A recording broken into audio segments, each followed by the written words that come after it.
Hey, I'd like to give a shout out to Jasper, my newest patron. Thanks a lot, Jasper. I'm looking forward to working with you in the future. If you like the videos I'm doing, please go ahead and subscribe and hit the like button. It helps me get more videos out to more people, and we all appreciate it. Thank you very much. There's a scene in a film that I'm sure is now a classic film, and the two characters in this are played brilliantly. The villain is truly a villain, fallen angel out of hell villain.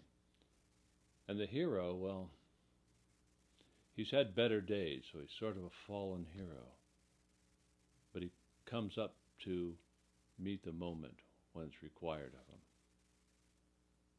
Now, the interesting thing about this is it's the same actor, Lee Marvin.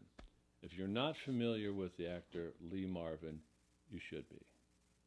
I believe him to be one of America's greatest actors ever. From films like Dirty Dozen to his film noir roles, he's played good guys, bad guys, comedies. But the film I'm talking about is Cat Ballou, where he plays his twin brother, who is the villain.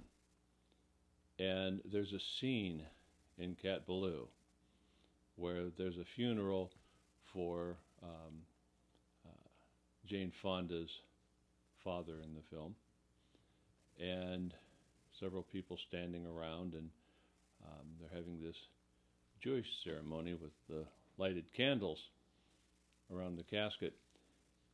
And Lee Marvin is drunk, and he bursts through the door and starts talking about what they're going to do in the future and getting them all excited, and everybody looks at him in horror. Don't you see what's going on here? Lee Marvin takes a long, serious look, turns to this casket, and starts singing Happy Birthday. He broke the atmosphere of that room. He brought his enthusiasm in there in such a way as to, in that moment, he broke the atmosphere of that room. He changed it. And that often works in comedy. So that's a transition that he did in that scene, creating a different atmosphere in the room. So one of the things we're going to be talking about is transitions. Transition from one psychological gesture for one moment in a play or a scene or a film into the next moment, from this character you're speaking with to that character over there, and how you make those transitions. And that gets deeper into Chekhov technique. Now, what I'm going to be doing starting now, because of all the subscriptions I've gotten, I wasn't too sure if anybody really cared anymore about tradition and technique, but I've gotten quite a response from this, which has encouraged me to put more time and some amount of money into making this the best experience possible to help you understand, at the very least, and hopefully learn and become more skilled at your craft. I'm going to be doing a series starting with the basics of imaginary body and stepping up through all the different levels of Chekhov technique, because it gets pretty intense, and you really need the foundation of the early classes to be able to apply what we'll learn in the future.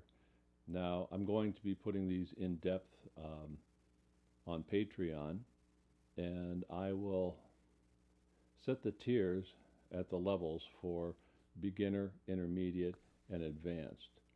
That way, if you've been working for a while and you want some advanced work to help you prepare for something, you can do that.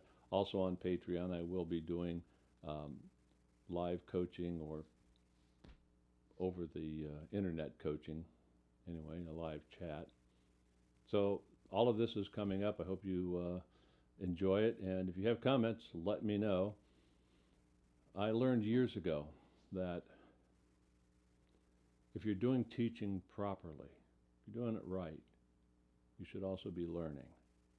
And I'm learning as I go here. I'm more used to working with live students in front of me, observing how they react to the exercises and helping them improve that exercise. So we'll attempt to do this by video. See you the next time. Hey everybody, if you like the videos I'm doing, please go ahead and subscribe and hit the like button. It helps me get more videos out to more people, and we all appreciate it. Thank you very much.